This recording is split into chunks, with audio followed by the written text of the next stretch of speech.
Hello civilians, this is Amit Sharma. और आज हम डिस्कस करेंगे एक ऐसा प्रॉब्लम जिसने गेट 2021 में काफी सारे कैंडिडेट्स को परेशान किया था। तो देखिए, इस प्रॉब्लम को आज हम डिस्कस करने वाले हैं।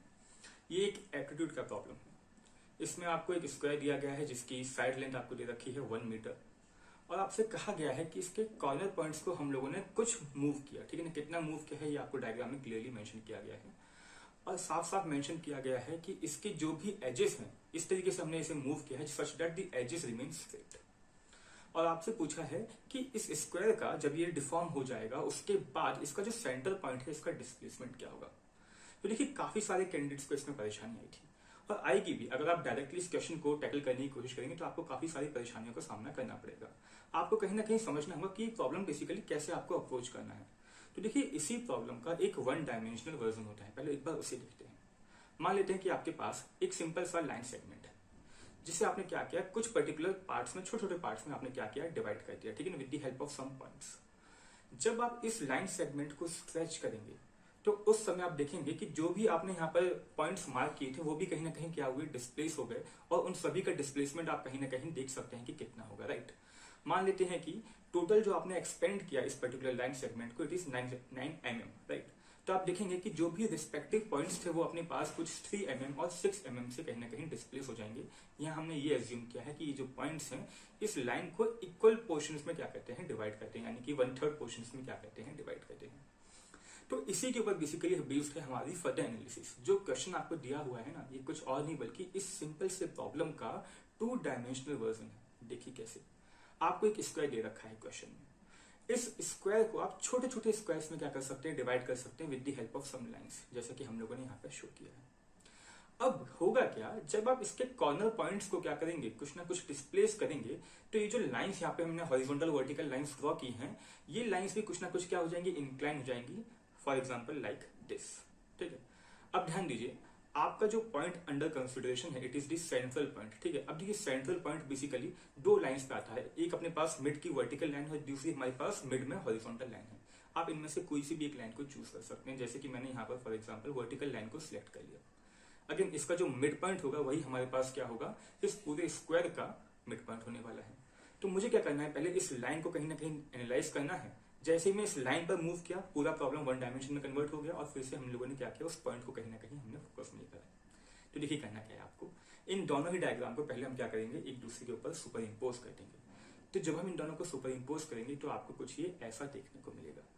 अगेन देखिए, आपको पता है कि ये जो डायग्राम अब बना है ये काफी क्यूबलसम है। ठीक है ना, इसमें हम क्या करने वाले हैं, जो अननेसेसरी लाइंस है, जो केवल मैंने समझाने के लिए 2 लाइंस यहाँ पे जो है उन्हें हम लोग कहीं ना कहीं रिमूव कर देते हैं, और जो डायमेंशन है उन्हें कहीं ना कहीं पुट कर देते हैं। तो आपको कुछ ऐसा देखने को मिलेगा।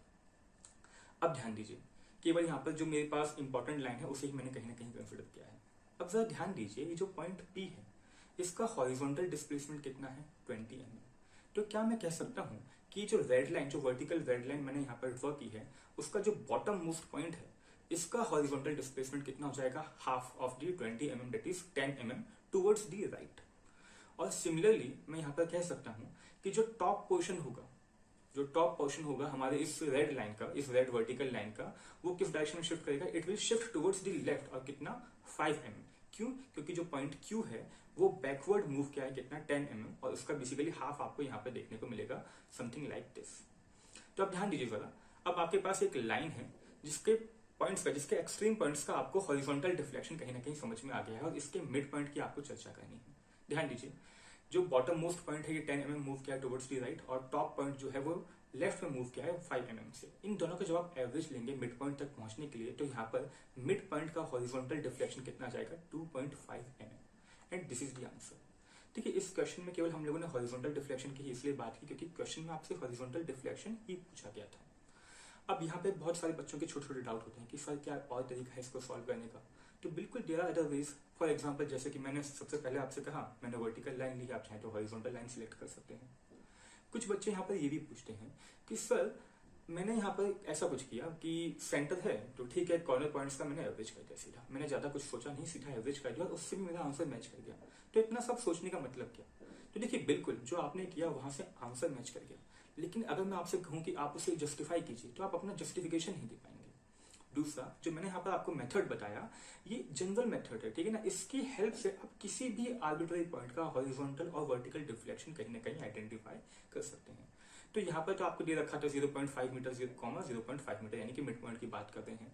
अगर कोई आर्बिट्ररी पॉइंट आपको दिया था, फॉर एग्जांपल 0.3 mm या 0.3 मीटर 0.4 मीटर, तो उसका भी हॉरिजॉन्टल या वर्टिकल डिफ्लेक्शन आप इस मेथड से बहुत इजीली आइडेंटिफाई कर सकते थे। सो आई होप गाइस कि ये वीडियो आपके लिए काफी बेनिफिशियल रही होगी। अगर आप चाहते हैं, आपके पास कोई ऐसा क्वेश्चन है जो आप चाहते हैं कि मैं डिस्कस करूं अपने इस चैनल पे, तो आप टेलीग्राम ग्रुप में हमें वो क्वेश्चन को सेंड कर सकते हैं। और अगेन फर्दर हमसे कनेक्ट रहने के लिए आप इस चैनल को भी सब्सक्राइब कर सकते हैं और हमसे टेलीग्राम पर भी जुड़ सकते हैं। So thank you guys, I hope that's it for today. Thank you.